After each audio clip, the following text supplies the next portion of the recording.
Hi guys, I am Pankaj and welcome back to your channel way to study. आज की हमारी video है for class 12th।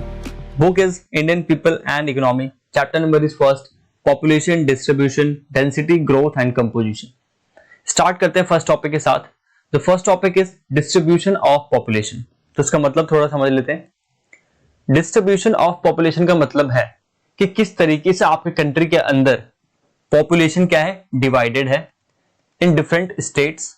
Clear? जैसे कि बिहार में, उत्तर प्रदेश में, उड़ीसा में, पंजाब में कितने लोग रह रहे हैं और कैसे डिस्ट्रीब्यूट हो रखे हैं। सिंपल सा मतलब है। ठीक है, इसका पहला पॉइंट देखते हैं क्या कह रहा है, जो आपको एग्जाम में हमेशा लिखने हैं और जिस तरीके से मैं एक्सप्लेन कर रहा हूं उसी तरीके से आपको लिखना है। तो मेरे नोट्स में आपको ये चीज तो मैंने बहुत पहले ही बता दी वीडियो में कि हमेशा आपको एग्जाम में, चाहे आपका प्रोजेक्ट टेस्ट हो या प्री बोर्ड एग्जाम हो या बोर्ड एग्जाम हो, हमेशा आंसर आपको किस तरीके से लिखना, पॉइंट के अंदर ही लिखने। समझ में आ गई बात? कभी भी आप पैराग्राफ में लिखोगे टीचर के लिए मुश्किल होगी। टीचर मैक्सिमम आपके जो मार्क्स है वो काट सकता है वहां पे। अगर जैसे फॉर एग्जांपल 5 मार्क्स का क्वेश्चन है और वो सिर्फ 3 मार्क्स दे देगा, कितना भी लिख दो, बट पॉइंट में लिखोगे कहीं नहीं कटने वाले मार्क्स और you can score really amazing. Like full में से फुल भी आ सकता है अगर थोड़ा सा अच्छे से लिख दोगे, बट इतना लिख दोगे तो मिनिमम मैंने बता ही रखा है कितना आप स्कोर कर सकते हो। सबसे पहला पॉइंट देखते हैं, पॉपुलेशन डाटा कलेक्शन। यानी कि जो पॉपुलेशन का जो डेटा कलेक्शन है कौन करता है? 2 ऑर्गेनाइजेशन है आपकी, सेंसस एंड NSSO। ठीक है, अब नेशनल जो सेंसस होती है वो आपकी पॉपुलेशन को काउंट करती है, कितने पॉपुलेशन है हमारी कंट्री में, क्या पॉपुलेशन चल रही है विद इन 10 ईयर। समझ में आ गया? बहुत बढ़िया। फर्स्ट सेंसस जो हुआ था आपका हुआ था 1872 में और फिर स्टार्ट हुआ ये रेगुलर बेसिस पे कब? 1881 में। जो मैं लिख रहा हूँ आपको इस तरीके से लिखना है, इतना तो मिनिमम लिखना ही है, बट एग्जाम में इसको थोड़ा सा एक्सप्लेन करना है कि 1872 में फर्स्ट डेटा आपका फर्स्ट सेंसस स्टार्ट हुआ था, बट ये फिर रेगुलर नहीं हो पाया था। रेगुलरिटी कब से आई थी? 1881 से ये रेगुलर बेसिस पे स्टार्ट हो गया था प्रॉपर तरीके से। कहते हैं कि गवर्नमेंट ने प्रॉपर तरीके से 1881 में स्टार्ट करा था।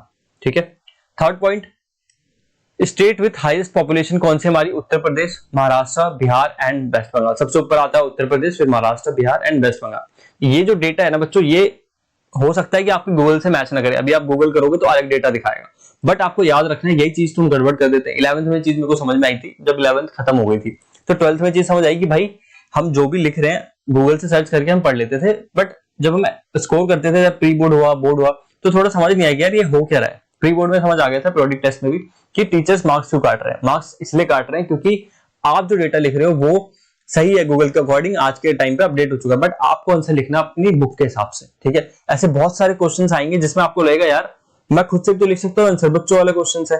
ठीक है, बट वहां पे आपको सिर्फ एनसीईआरटी में जो आपने पढ़ा है, जो डेटा आपके एनसीईआरटी में है वही लिखना, याद रखना, अदरवाइज मार्क्स कटेंगे।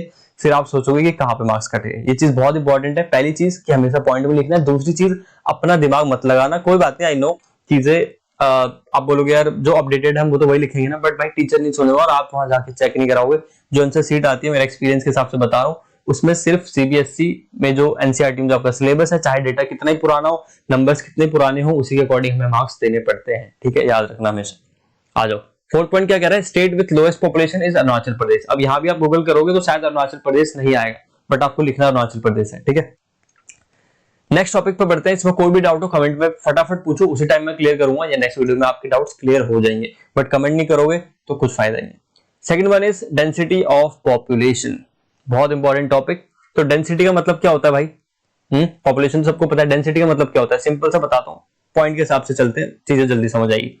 Density of population is express as number of person per unit area. इतना समझ लो, ये एक एरिया है, इसमें कितने ज्यादा लोग हैं उसी को हम बोल देते हैं डेंसिटी। डेंसिटी मतलब बेसिकली एक एरिया में अगर ज्यादा लोग हैं, बिल्कुल क्राउडेड है, फॉर एग्जांपल दिल्ली है ना, दिल्ली के अंदर इतने ज्यादा पॉपुलेशन है, तो यहाँ पे हमें पता है कि एरिया कम है। मैप में देखोगे तो एक छोटा सा पॉइंट है, अब इसके अंदर सोचो कितने सारे लोग रहते हैं।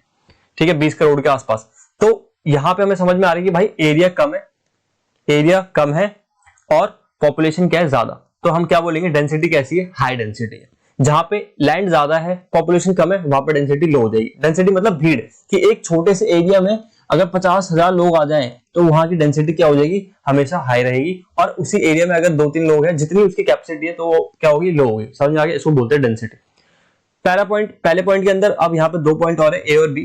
पहला, फिजियोलॉजिकल डेंसिटी क्या होती है भाई? Total population divide by net cultivated area. अगर आपको क्वेश्चन आएगी फिजियोलॉजिकल डेंसिटी कैसे निकालोगे, तो टोटल पॉपुलेशन को डिवाइड कर दो आप नेट कल्टीवेटेड एरिया से। समझ में आ गया? बहुत बढ़िया।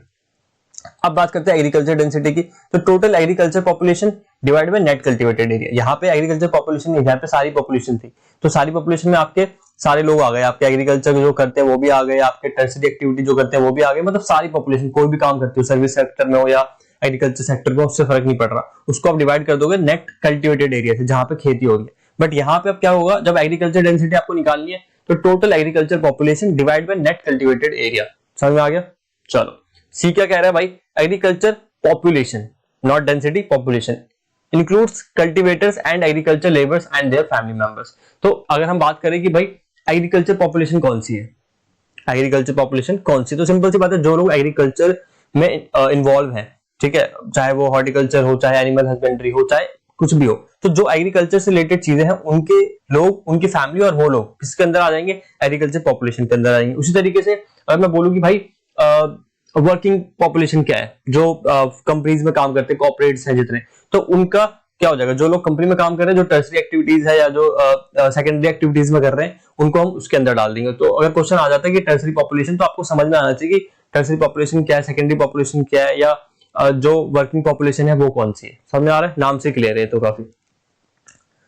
सेकेंड पॉइंट, इंडिया डेंसिटी, तो ये भी क्या है, 382 पर्सन किलोमीटर स्क्वायर। अब यहाँ पे बहुत कंफ्यूजन होती है बच्चों, किलोमीटर स्क्वायर क्या है, कैसे पता चलता है। इतना समझ लो कि एक सर्कल है, उसके अंदर ये लेंथ हो गई, ये ब्रीथ हो गई, दोनों 1 किलोमीटर है। यहां से लेके ये जो लेंथ है ये 1 किलोमीटर है, और उस एरिया का जो ब्रीथ है वो है कितना, 1 किलोमीटर। तो दोनों को मिला के हम बोल देते हैं किलोमीटर पर स्क्वायर। समझ में आ गया? किसी भी एरिया का लेंथ और ब्रेथ 1 किलोमीटर है, उसको बोलते हैं किलोमीटर स्क्वायर। अब जो इंडिया की जो डेंसिटी है वो कितनी है, 382 पर पर्सन किलोमीटर स्क्वायर। समझ में आ गया?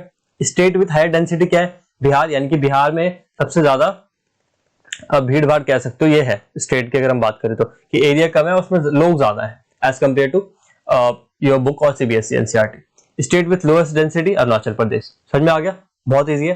Third topic and last topic of this video, इस वीडियो का लास्ट टॉपिक है बिकॉज ये वीडियो नंबर फर्स्ट है, जो अब इसमें 2-3 टॉपिक और है, 3 टॉपिक और है, तो हम नेक्स्ट वीडियो में कवर करेंगे। ये चीज भी ध्यान दे देना कि मैं जो भी वीडियो बनाऊंगा, जो भी चैप्टर की वीडियो, वो हमेशा 2 पार्ट में मिलेंगे आपको, फर्स्ट एंड सेकंड, ताकि वीडियो लंबी ना हो और आप लोगों के लिए भी इजी हो। और जो डिस्क्रिप्शन में जाओगे तो लिंक मिल जाएगा आपको नेक्स्ट वीडियो का और प्रीवियस वीडियो का भी, ठीक है। आगे बढ़ते हैं, थर्ड टॉपिक एडोलेसेंट पॉपुलेशन, बहुत इंपॉर्टेंट। एज ग्रुप, पहला पॉइंट क्या कह रहा है, एज ग्रुप 10 से लेकर 19, तो आपको डेफिनेशन लिखने की जरूरत भी नहीं है कि एडोलेसेंट पॉपुलेशन होता क्या है, तो आप सीधा लिखोगे एज ग्रुप बिटवीन 18 से लेकर 90, जो जितने भी हमारे बच्चे हैं 10 से लेकर 90 की उम्र में, उस पॉपुलेशन को हम बोलते हैं एडोलेसेंट पॉपुलेशन। समझ में आ गया? बहुत बढ़िया। एज ग्रुप समझ आया, 10 से 19। इंडिया एडोलेसेंट पॉपुलेशन कितनी है, 20.9। अगेन डेटा फ्लक्चुएट कर सकता है, बट आपको यही डेटा लिखना है। 20.9 इंडिया की क्या है, एडोलेसेंट पॉपुलेशन। अब सेकंड पॉइंट के अंदर ए देखते हैं, मेल की जो पॉपुलेशन है कितनी है, वो 52.7, यानी कि एडोलेसेंट पॉपुलेशन के अंदर टोटल 20.9 है, बट उसके अंदर 52% तो कितना है, मेल का ही है, और फीमेल का कितना है, 47%। आगे समझ। Third point, youthful population with highest potential but quite vulnerable, यानी कि बता रहा है कि ये जो एज ग्रुप है वो काफी यूथफुल पॉपुलेशन है, यानी कि जितने भी यंग हमारी पॉपुलेशन है, जो आने वाले टाइम पे इंडिया की इकोनॉमी में या किसी भी कंट्री की इकोनॉमी में सपोर्ट करने वाले, वो यही पॉपुलेशन होती है। तो इनके लिए गवर्नमेंट काफी ज्यादा ध्यान देती है, जितने भी एजुकेशन पॉलिसीज होती है, हेल्थ पॉलिसीज होती है, और जो बजट एलोकेशन होता है वो इनके ऊपर ज्यादा किया जाता है, बिकॉज हमें पता है 10 से लेकर 19 के जो बच्चे हैं वो आपके यंगस्टर होने वाले हैं, आने वाले टाइम पे यही इकोनॉमी को संभालेंगे। तो याद रखना कि इंडिया की जो गवर्नमेंट होती है, किसी भी कंट्री गवर्नमेंट, उनका थोड़ा ध्यान इनकी तरफ ज्यादा रहता है as compare to other population. ठीक है, वही चीज यहाँ पे लिखी है कि यूथफुल पॉपुलेशन है, बहुत हाई पोटेंशियल होता है, क्योंकि पता है हमें भाई आने वाले टाइम पे यही काम करेंगे, यही बिजनेसेस करने वाले हैं, यही बाकी चीजें संभालने वाले हैं। जो हमारी अभी जनरेशन है वो तो फिर बूढ़ी हो जाएगी, तो इन पे ज्यादा ध्यान देता है और काफी वल्नरेबल होते हैं। ये चीज हमें देखने को मिल गई। ठीक है, तो आज के लिए यहाँ पे इस वीडियो को खत्म करते हैं। मिलता हूँ आपसे नेक्स्ट वीडियो में। Till then take care, bye bye. But next video मिलने के लिए आपको क्या करना पड़ेगा, चैनल को करना पड़ेगा सब्सक्राइब, ठीक है, शेयर कर दो अपने दोस्तों के साथ।